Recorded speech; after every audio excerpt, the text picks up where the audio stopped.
The most astonishing and unimaginable structures that humans have built to date are not displayed in museums.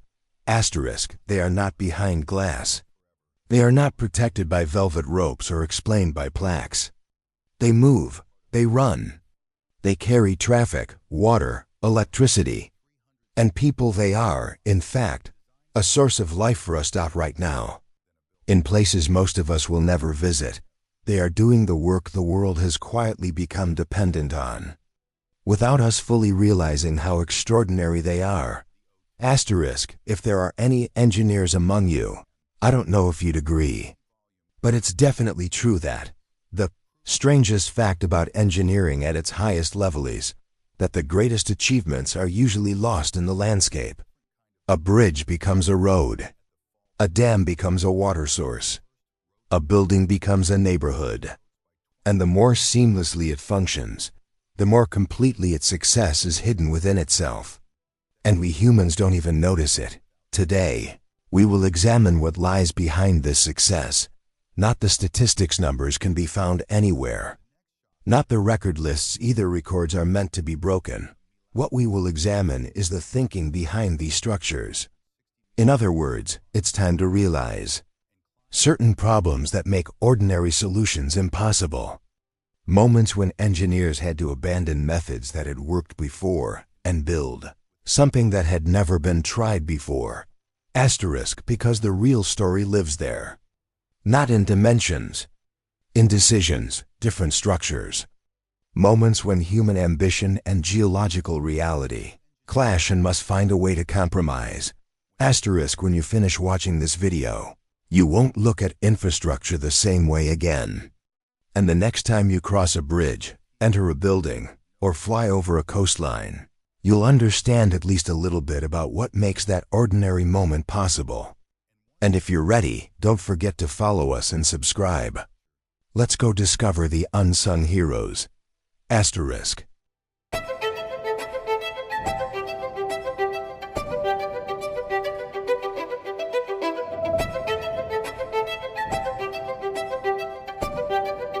Valencia's Turia riverbed is empty of water.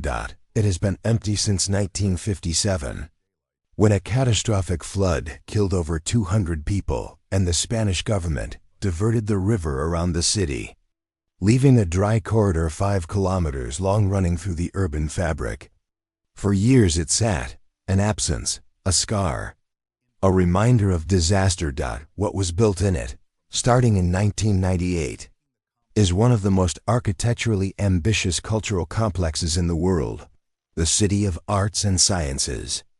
Designed by Santiago Calatrava with the oceanarium's distinctive thin shell, structures shaped by Felix Candela, the complex is organized as a series of individual buildings: an opera house, a science museum, an IMAX cinema, a covered plaza, an oceanarium arranged along a spine of shallow reflecting pools that multiply and transform the architecture by surrounding it with still water at eye level.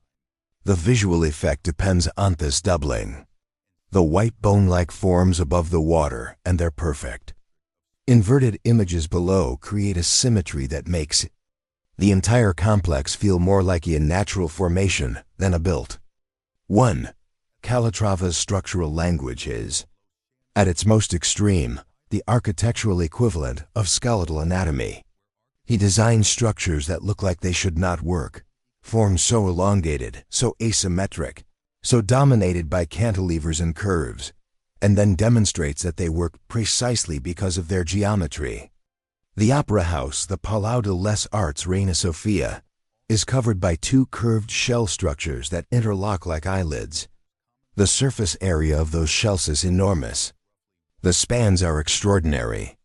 And the visual effect, massive curving white concrete over a building that seats 1,700 people in its main hall, is unlike anything built before or since. The oceanographic, designed by Candela in collaboration with other engineers, is Europe's largest aquarium. Its form is generated by hyperbolic paraboloids, saddle-shaped surfaces that are simultaneously curved in 2 directions, which gives them extraordinary stiffness for their weight. Thin shell concrete structures of this type transfer load through pure compression in the shell surface, rather than through bending in beams and columns, which means they can cover enormous areas with extremely little material. After years of phased construction, the total cost of the project reached approximately 1.2 billion euros. The project's objectives, and in particular those of Calatrava's formal language, created maintenance issues that became part of the public debate surrounding the complex. Elements of the Opera House's facade loosened. Legal disputes ensued. Such an ambitious project inevitably remains a commitment that continues after the opening ceremony. What the City of Arts and Sciences demonstrated was not that iconic. Architecture could transform an urban area that was already known. It showed that a disaster could be turned into an opportunity. Valencia's scar, the empty riverbed, became Valencia's gift. The disaster that destroyed the Turia made way for something unprecedented that you cannot plan for such a starting condition. But when that condition arises, the question is whether you will use it. So, have you ever been there? Let's meet in the comments.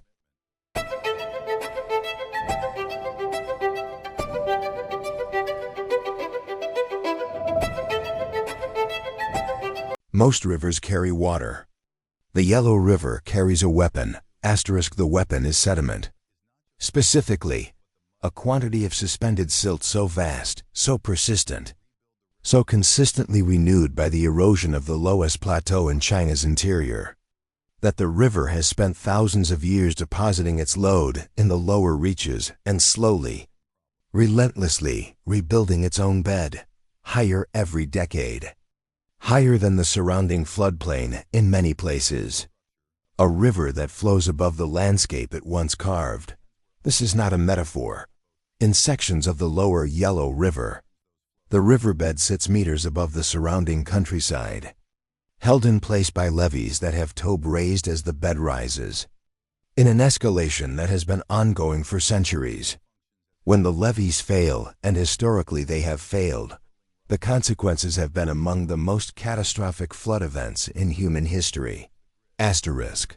The Xiaolangdi Dam in Henan Province was built to solve this problem. Not just to store water, not just to generate energy, to provide engineers with a tool to actively manage the sediment that determines the Yellow River's behavior and threat.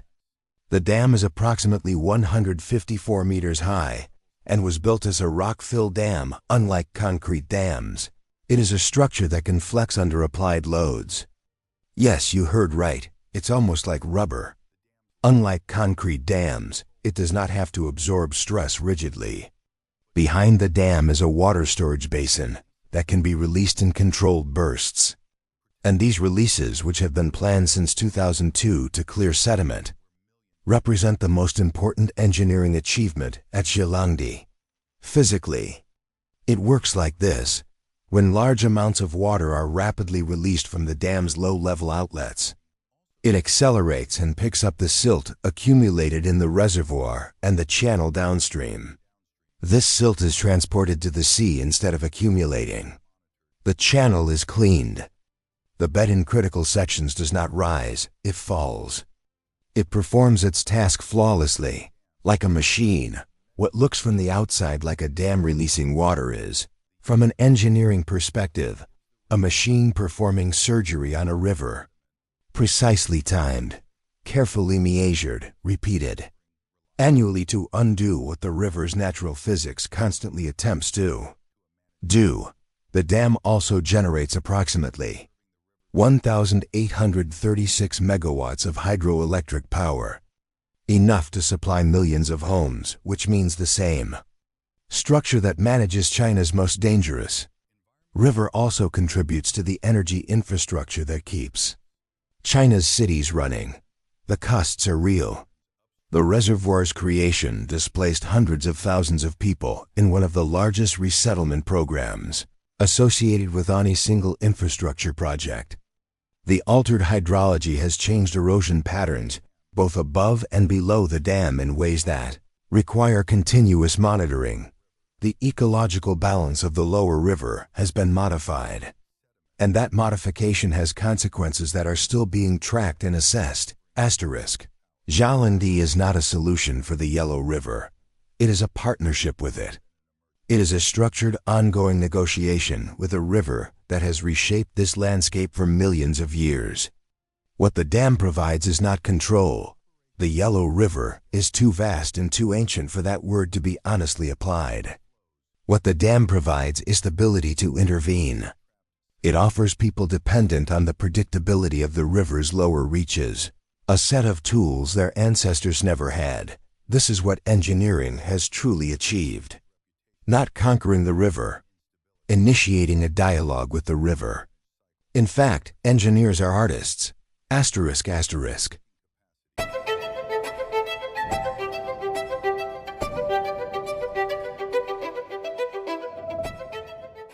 The problem was a 24-meter gap. It was not a canyon. It was not a geological feature.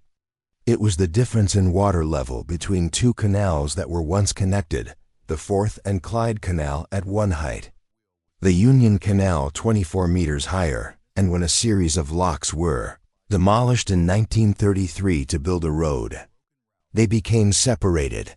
For decades, the connection between these two waterways had been completely severed. Boats that once moved freely through central Scotland now found nowhere to go.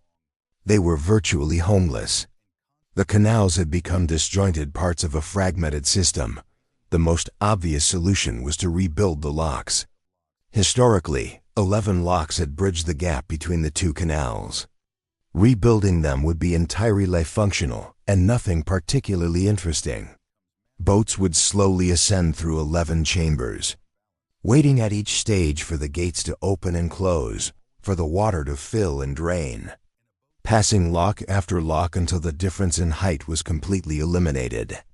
Like a machine, like the system of the universe, in sequence and without stopping. Asterisk instead. Scotland built a wheel. Opened in 2002, the Falkirk wheel is the world's only rotating boat lift. It doesn't raise boats up a series of steps.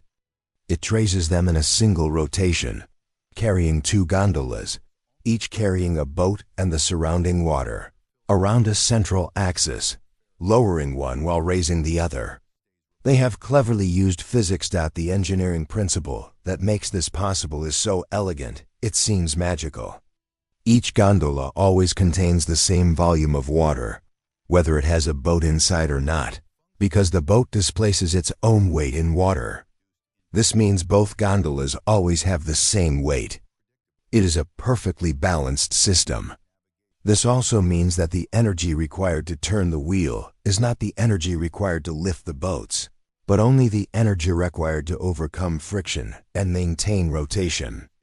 In other words, it could be said that the energy is free.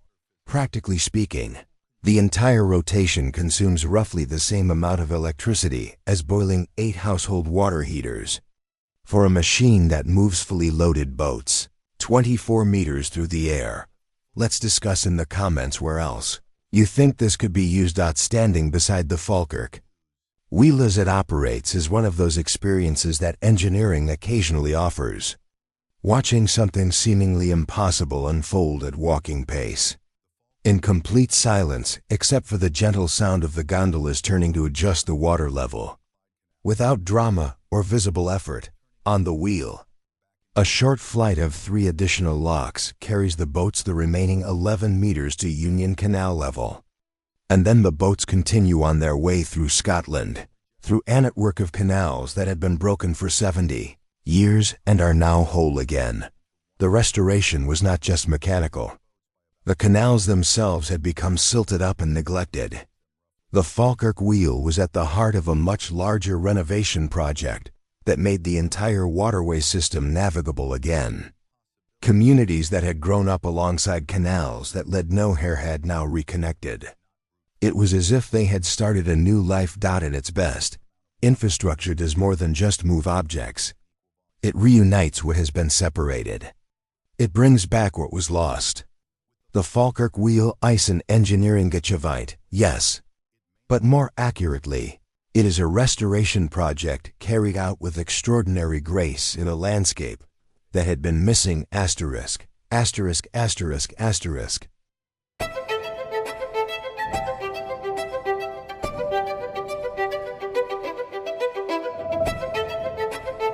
Thomas Telford faced a problem that no one had ever successfully solved before. Let's meet in the comments if you've heard the name Thomas Telford before. Along the Dee River Valley in North Wales, he needed to build a functional canal that could handle the entire dynamic load of boats, water, and a navigable waterway at a height that traditional stone structures could not reliably reach. The valley was wide. Height was crucial, and the industrial traffic of the Llangollen Canal had to continue. Asterisk. The solution he developed with engineer William Jessup and completed in 1805 rejected the logic of traditional canal engineering and built something never seen before. A cast iron trough suspended from hollow stone columns, carrying the canal not through the landscape but over it. The Poncy Silt Aqueduct stretches 307 meters across the valley. It stands 38 meters above the River Dee. The canal water flows through a trough made of cast iron plates, thin enough to keep the weight manageable, but strong enough to carry the water and the boats that pass through it, bolted together into a structure that is not made of stone or brick, which would be too heavy for the supports at that height. Establishing an order was perhaps the most impossible thing. The engineering innovation was the use of hollow stones in the piers. By removing material from the interior of each pier, constructing them as shells rather than solid columns, Telford and Jessup significantly reduced the weight pressing on the foundations without compromising the crucial structural capacity. The forces in a long, slender pier are primarily compressive forces. The material must resist crushing, not breaking, and the hollow structure manages compression just as effectively as a solid structure, using only a fraction of the material. The result is a structure that feels almost impossibly light when you stand on it. The canal stretches high in the open air, with water on one side and a towpath on the other. There were no railings at first, but these were added later and the valley floor is visible, 38 meters below. Walking along the towpath as a boat passes by is one of the strangest experiences you can have in the English countryside. So has anyone among us witnessed this? Let's meet in the comments. The boat is at eye level. The river is not. In fact, you are standing at the same height as a ship sailing on the water, and the water, the ship, and you are suspended high above the ground in the same cast iron trough, on the same stone piers. It's as if you are detached from the world. The Poncy Silt Aqueduct has been in continuous operation for over 2 centuries. It was added to the UNESCO World Heritage List in 2009. The cast iron trough, designed by Telford and Jessup, a new technology in there. Time has required almost no structural changes since then. The engineering was done right once and has remained right ever since. Asterisk. This is the standard set by major infrastructure projects for themselves, not only to function, but to function so well and so reliably that the generation that built it effectively solved the problems of all subsequent generations. That's the whole point of being the solution. Asterisk, asterisk, asterisk, asterisk, asterisk, asterisk.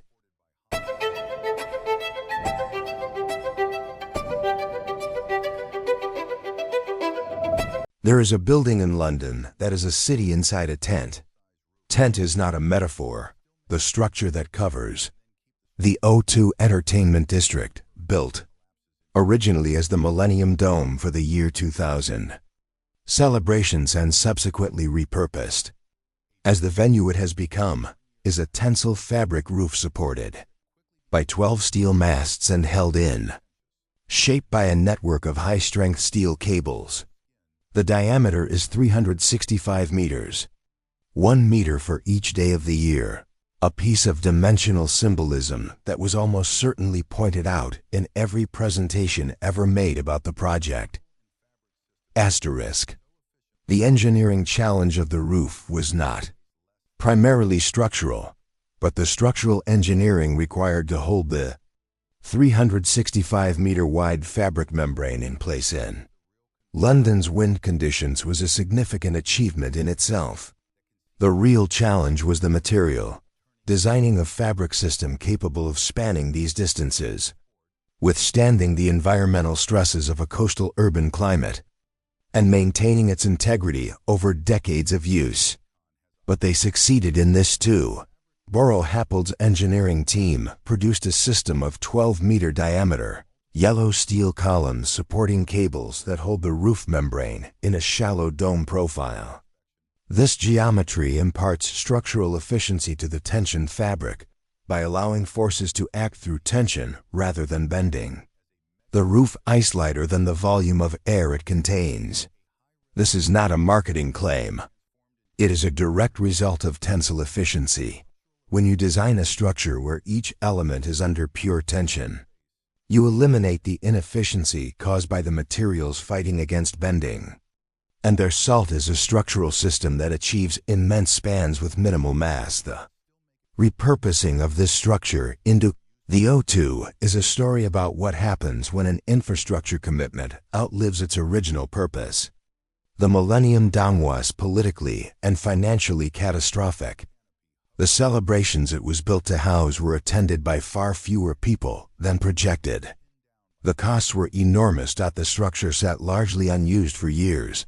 What saved it was the roof. The roof was too large, too well built, and too expensive to demolish. A 20,000-seat arena was built inside it, the largest indoor venue in the United Kingdom, using the existing structure as a ready-made shelter. The dome became a district. What had been a single-purpose celebration space became a layered entertainment complex with restaurants, cinemas, event spaces, and the arena at its center. Storm Ciara. In February 2020, stripped panels from the fabric roof and forced a temporary closure. The damage was a reminder that lightweight systems are not fragile, but they are demanding. They require inspection, maintenance, and occasional repair in ways that conventional buildings do not.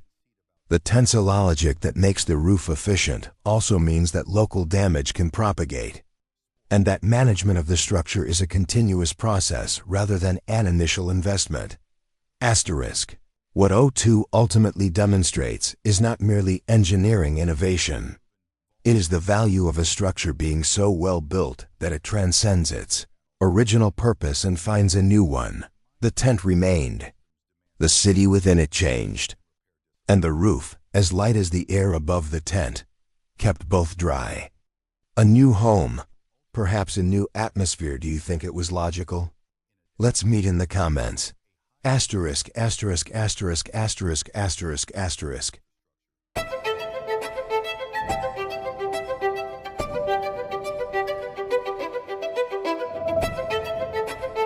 The mountain above Slanik has been hollowed out, not dramatically, not by catastrophe, by decades of systematic extraction, salt mining that began here centuries ago and continued until the commercial operation ceased, leaving behind a series of chambers so large, so geometrically precise, and so completely detached from the climate and noise of the surface that engineers and health practitioners eventually recognized them as something the world had not seen before, an accidental microclimate. Stable and enclosed and genuinely unusual in its properties, Slanik Prahova sits in Romania's Prahova County, about an hour north of Bucharest. The active mine descends approximately 208 meters below the surface. The chambers that were cut for salt extraction are not the narrow tunnels of typical underground operations. They are cathedrals.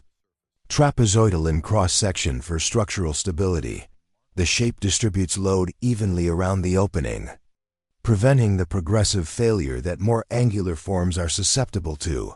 They are wide enough to contain basketball courts, high enough to contain trees, long enough to lose the far wall in the existing light.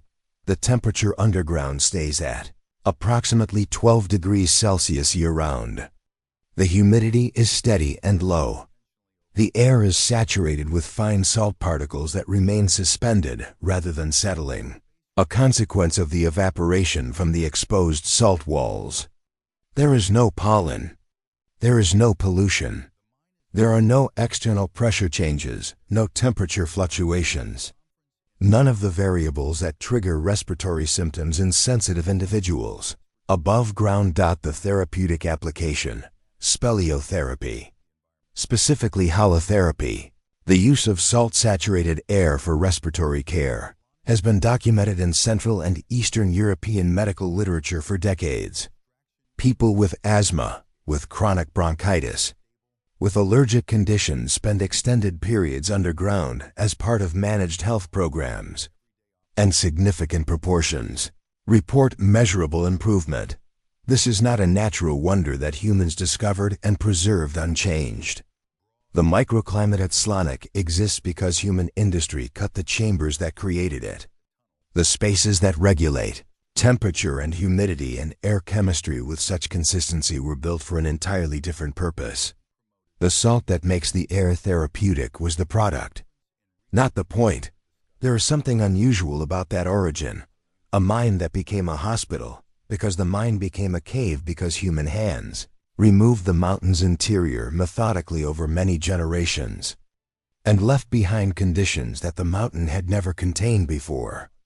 An accidental achievement, an engineering consequence that its engineers did not intend. The chambers today are accessible to visitors and to patients.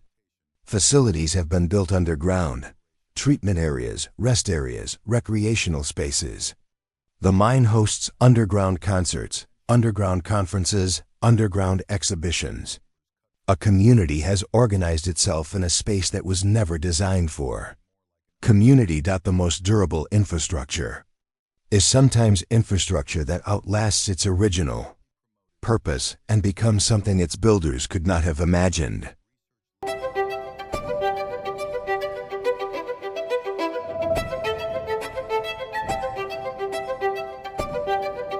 The Arabian Gulf off Dubai's coastline is not deep. In many areas, the water is less than 5 meters deep, shallow enough that the physics of creating new land, while technically complex, is not governed by the extreme pressures that deep water construction would require. The material, sand, dredged from the Gulf floor, is locally abundant. The motivation, Dubai's coastline was running out of developable waterfront, and waterfront real estate was the commodity the city's ambition required, was clear. The answer was Palm Jumeirah, an artificial archipelago built in the shape of a stylized palm tree. It extends approximately 5 kilometers into the Gulf, adding approximately 80 kilometers of new coastline to the previously 72-kilometer coastline. The engineering work involved hydraulically pumping approximately 94 million cubic meters of sand from the Gulf bed to the construction site and placing it with sufficient precision to build an island designed according to a specific plan. Maintaining the dimensions and geometry of the palm shape in an offshore construction site, they essentially created a piece of land for themselves. The precision required was extraordinary. Building in water means building without fixed ground reference points. Every measurement must account for the constant monitoring required to check the movement of the water, the behavior of the newly placed sand under dynamic loading, and whether what was placed yesterday is where it should be today. The crescent-shaped breakwater surrounding Palm Jumeirah is approximately 11 kilometers long and was built before the palm itself. This breakwater was constructed to create a protected water area where construction could continue uninterrupted by the full force of the Gulf's wave energy. The crescent is made of rock, quarried, and laid in layers designed to absorb rather than reflect the impact of waves, thereby reducing erosion of the artificial island behind it.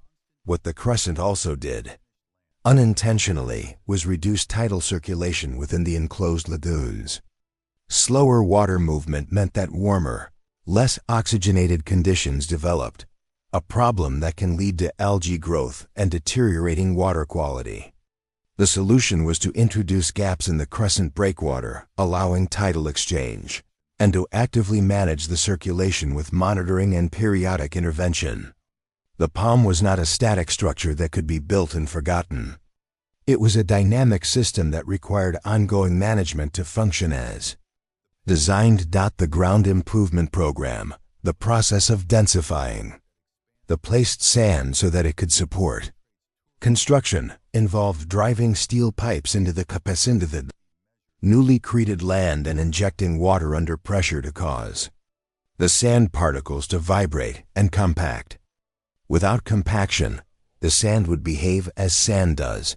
It would settle unevenly. It would liquefy under seismic loading.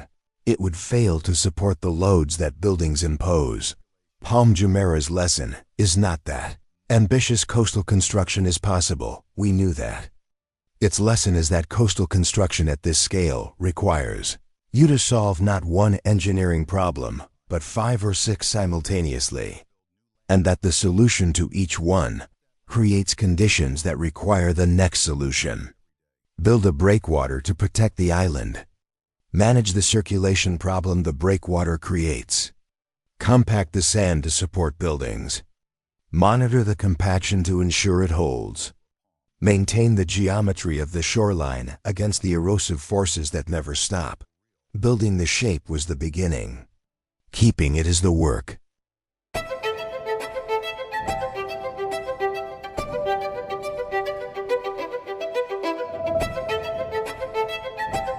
The most radical aspect of Chengdu SKP Park is what you cannot see when you stand inside it.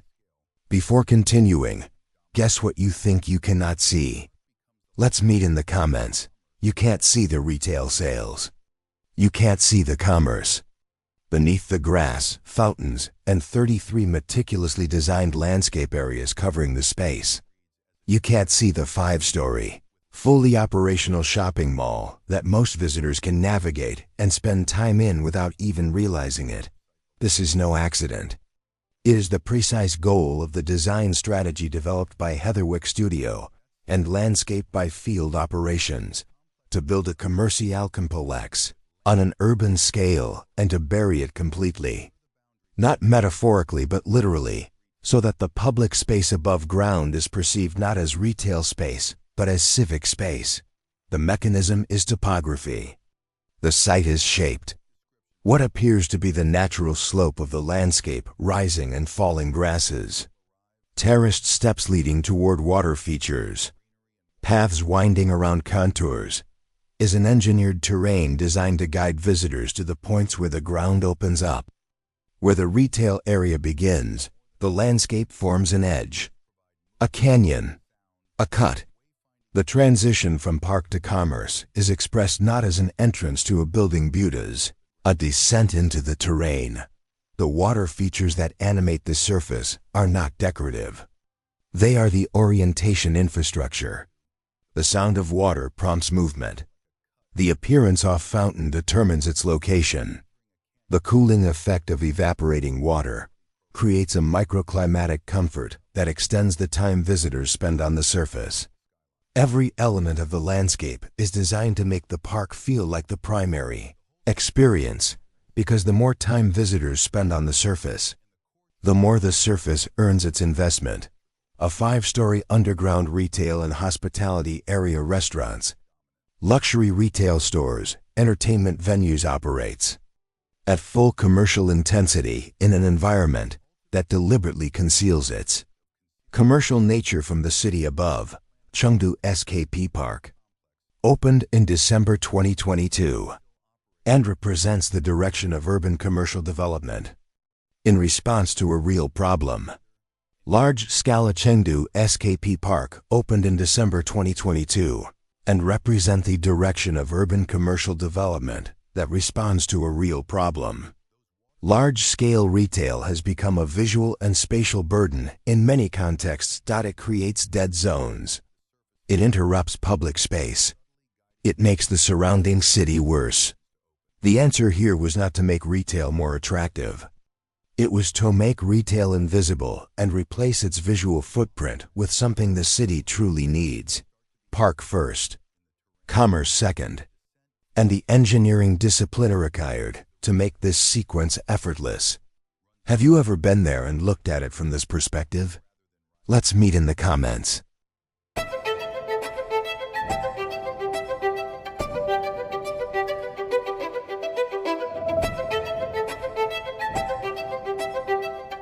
Heat is not a problem that architecture can ignore in Abu Dhabi. Means summer temperatures exceed 40 degrees Celsius. Humidity is high. Direct solar radiation is intense enough to make unshaded outdoor surfaces too hot to touch for much of the year. The conventional response to this condition is to build sealed, air-conditioned interiors and accept that outdoor space is unusable for most of the calendar. Zhang Nouvelles, designed for the Louvre, Abu Dhabi, rejected that convention entirely. The museum is organized not as a single building, but as a small city of gallery structures, courtyards, and covered passages, a cluster of low buildings around on a platform extending over the water at Saadiyat Island, connected by covered walkways and open to the sea breezes that cool the waterfront. Above all of it, spanning the entire cluster, is a dome 180 meters in diameter, built as a layered steel lattice perforated in a pattern derived from the overlapping geometry of palm fronds. The dome filters sunlight. Light enters through the perforations, approximately 7,850 individual star-shaped openings, and is diffused as it passes through 8 interlocking layers of the lattice. By the time it reaches the spaces below, direct solar radiation has been broken into soft, scattered light that moves across the surfaces as the sun tracks across the sky. The thermal mass of the dome itself absorbs heat. The shade it creates reduces surface temperatures in the spaces below to levels that approach human comfort even in summer. The result is what Nouvelles calls a rain of light, the visual effect of filtered sunlight moving across white gallery walls and water surfaces and paving, as though projected through a canopy of leaves. This is not merely aesthetic. It is climate control implemented through geometry rather than machinery. The water that surrounds the museum platform, the gulf visible from the walkways, the reflection of the dome in the shallow water contributes to cooling through evaporation and through the moderating effect of a large thermal mass. Air moving over water arrives at the museum cooler than air moving over land. The collection inside spans cultures and centuries. The Louvre, Abu Dhabi, presents art from global civilizations alongside French and European works. Physical manifest a cultural philosophy of connection rather than hierarchy. The building's form makes the same argument. The dome that sits above everything does not distinguish between the spaces beneath it. It covers the medieval Islamic manuscript and the ancient Egyptian sculpture and the 19th century French painting with the same filtered light in the same gentle shade, as though the conversation between them were the most natural thing in the world. The Louvre, Abu Dhabi, demonstrates that extreme climate is not an obstacle to ambitious cultural infrastructure. It is a design problem. And when the design addresses it honestly, building with shade and water and geometry rather than fighting heat with mechanical systems, the architecture becomes inseparable from the environment rather than defended against it.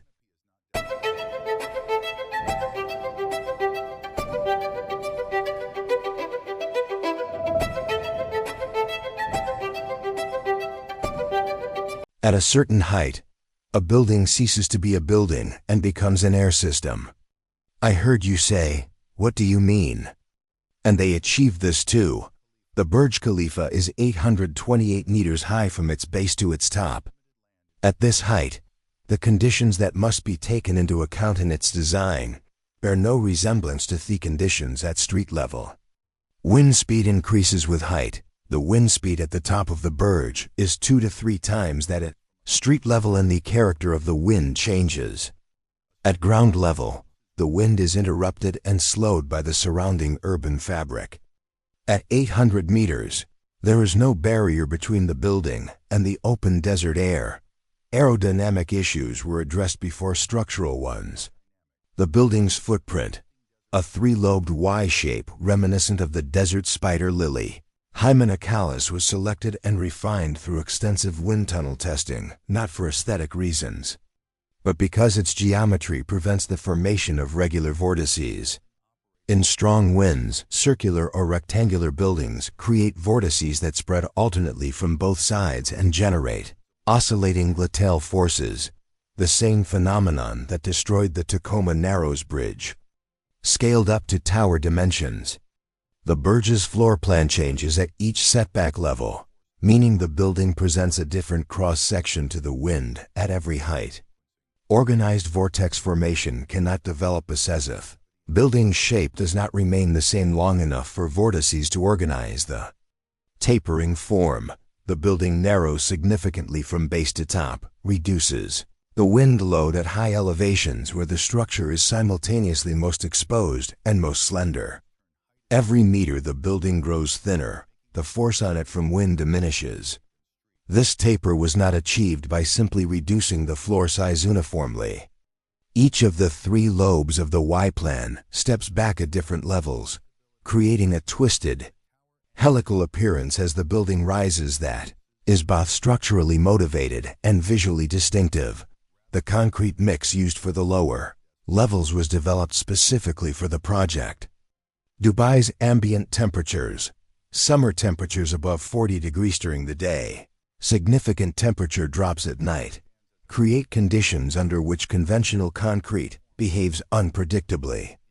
Pouring was scheduled for night hours to reduce the temperature differential. Ice was added to the mixed water. The chemistry was calibrated to ensure that the concrete achieved its design strength before the thermal stresses of the following day's heat could cause problems.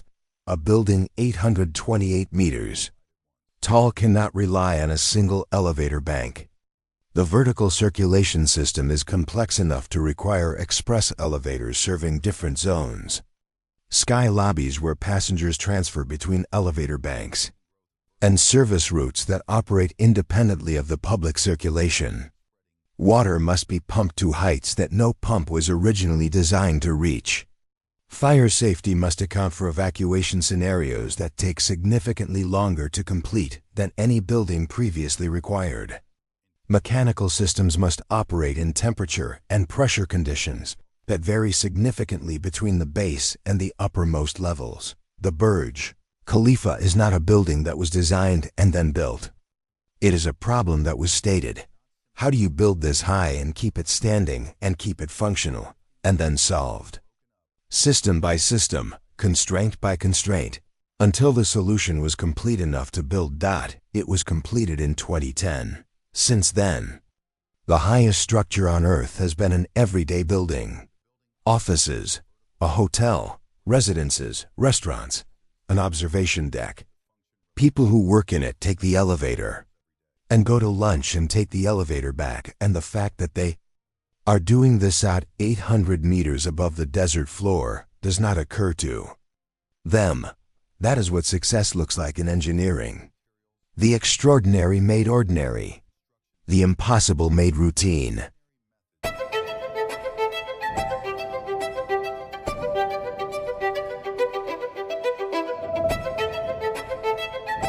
The Tarn Valley in southern France is deep, not in the geological absolute sense. It is not the Grand Canyon, but in the practical sense of what it means to build a road across it. The valley floor is 270 meters below the plateau on either side. The valley is wide, the winds that run along it are variable and strong. And the traditional engineering response to crossing a valley like this, descending, crossing at the bottom.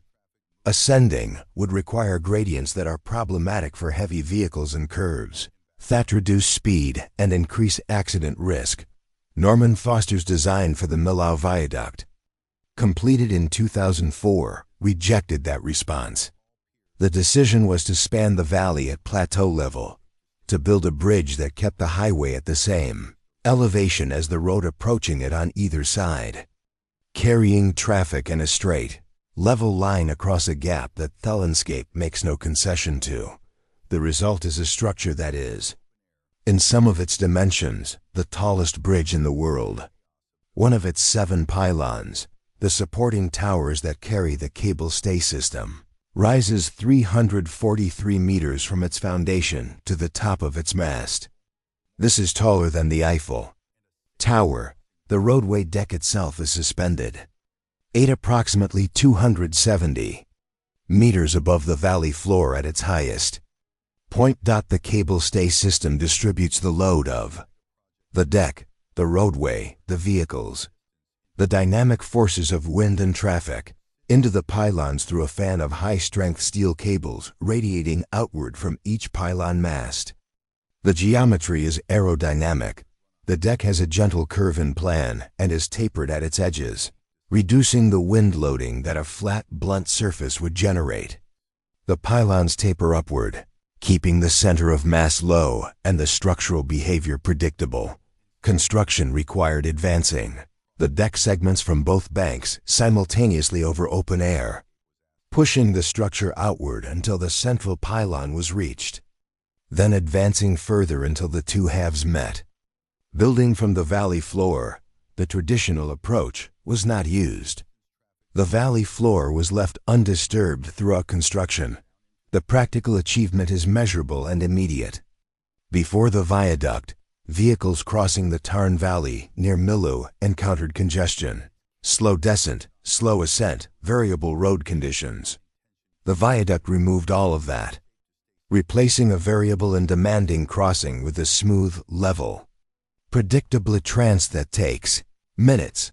But the viaduct also demonstrates something about engineering ambition that is worth stating directly. The decision to span at plateau level rather than descend was not the safe choice. It was the expensive choice, the technically demanding choice, the choice that required solving problems that had not previously been solved at this scale. The safe choice was to descend. They chose not to descend. And the valley, which had been a problem for a century, became a view.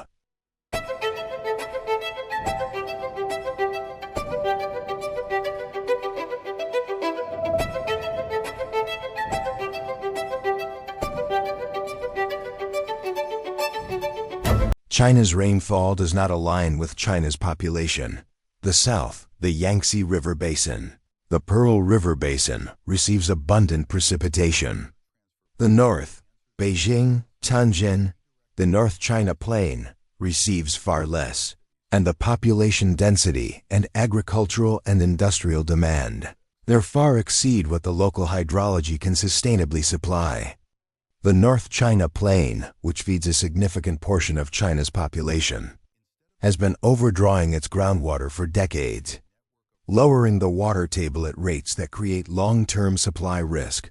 The South to North Water Diversion Project is the engineering response to that geographic mismatch.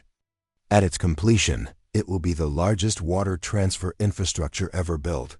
A network of canals, tunnels, pumping stations, and control works spanning multiple provinces and redirecting water from the Yangtze River system northward to Beijing, Tianjin, and the agricultural regions that support hundreds of millions of people. The project has 3 routes. The eastern route follows and expands the historic Grand Canal, using a series of pumping stations to move water northward against the gentle gradient of the terrain. The central route, which began transferring water in 2014, carries water from the Danjiangkou Reservoir, expanded specifically for this purpose, northward along a dedicated channel to Beijing.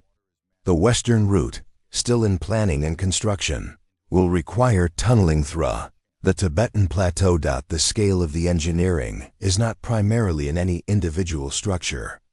It is in the coordination. Hundreds of kilometers of canal and pipeline, dozens of aqueducts carrying the channel across roads and rivers and railways, hundreds of control structures managing flow, direction, quality, and distribution at every point where the system intersects with existing infrastructure or hydrology. Water quality is a challenge that the scale of the project makes complex. The water travels great distances through a system that passes through urban and Agricultural areas where contamination is a constant risk. Monitoring is continuous. Treatment facilities are distributed through the network. The supply commitment, Beijing's water security depends in part on this project, means that the management margin for quality failures is narrow. The south to north water diversion project does not solve China's water distribution problem. It shifts it from a natural fact, the rainfall falls where it falls, to a managed condition. The water goes where the infrastructure directs it. That shift is enormously valuable. It also creates dependencies. Cities that have reorganized their water supply around the project are now committed to its continuing operation. The infrastructure must function reliably, not as a supplement, but as a baseline. That is the ambition behind the engineering. And it is also the responsibility it creates.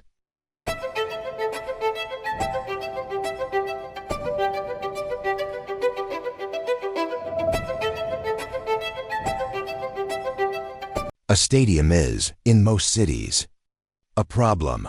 The size required for 70,000 spectators, the parking, the traffic, the noise, the scale of the structure relative to its surroundings means that stadiums typically create difficult urban conditions when they are placed in existing neighborhoods. They are too large for their contexts. They create dead zones on the days when they are not in use, which is most days. Sophie Stadium in Inglewood, California, addressed this problem from the ground down by sinking a significant portion of the stadium below grade. The lowest seating tiers are well below the surrounding ground level. The designers reduced the visual bulk of the structure in the surrounding landscape, keeping the imposing scale of the building from dominating the neighborhood, while maintaining the full spectator capacity inside.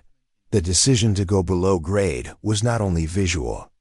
A sunken bowl creates better acoustics by containing sound within the space. Rather than projecting it outward, it creates a more dramatic arrival experience for spectators. You approach a relatively modest structure and then descend into a full-scale stadium that only reveals itself as you enter. And it allows the plaza and public space above to function as genuine ground-level landscape, rather than the elevated podium that a fully above-grade structure would require. The roof, a large translucent canopy covering both the stadium bowl and an adjacent events plaza, is the structure's most significant engineering element. It spans a clear width of approximately 298 meters, supported by a system of interior and exterior structural members that keep the covered area free of columns. The transparency of the roof material, a fluoropolymer material marketed as ethylene tetrafluoroethylene, allows natural light into the bowl, avoiding the artificial light quality that enclosed stadiums typically produce, while protecting spectators from rain and reducing solar heat gain relative to glass. The roof also carries the building's broadcast and performance infrastructure, lighting, audio, and a ring of LED screens that create a fully immersive media environment for events.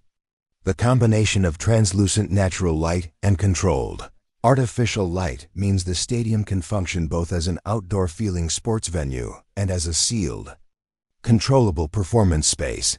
The surrounding district, parks, retail, a performance venue, hotel, was designed as part of the same development, turning the stadium from an isolated event facility into a component of an active mixed-use neighborhood. On non-game days, the public spaces around Sophie are usable.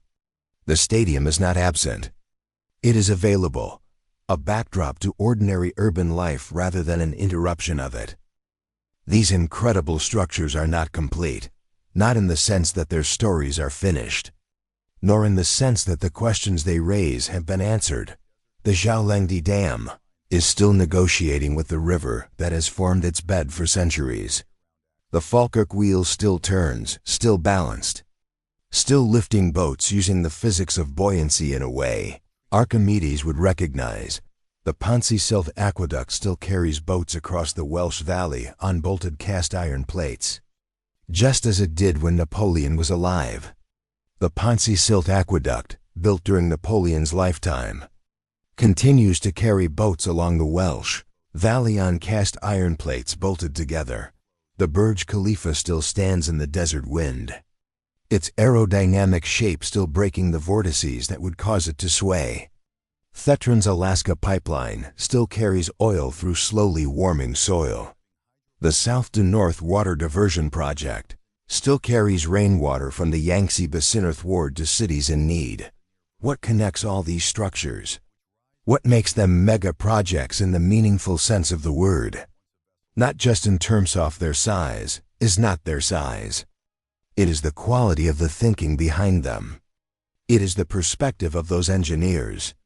Each one represents a moment when a problem was clearly articulated, kept on the agenda long enough, and worked on honestly enough to produce something that didn't exist before. In short, what makes them impossible is what drives them into existence. Would you answer this in the comments? The engineers who built the Falkirk wheel understood a principle of physics, articulated by Archimedes over 23 centuries ago, and used it to build something that appears magical. Thomas Telford understood that hollow structures could carry loads as efficiently as solid ones, and built an aqueduct that has operated without modification for 200 years. The team that designed the Millau Viaduct understood that the choice between descending into the valley and crossing it was not just a technical choice, but also a commitment, a statement that expressed the purpose of the road and its debt to the landscape it traversed.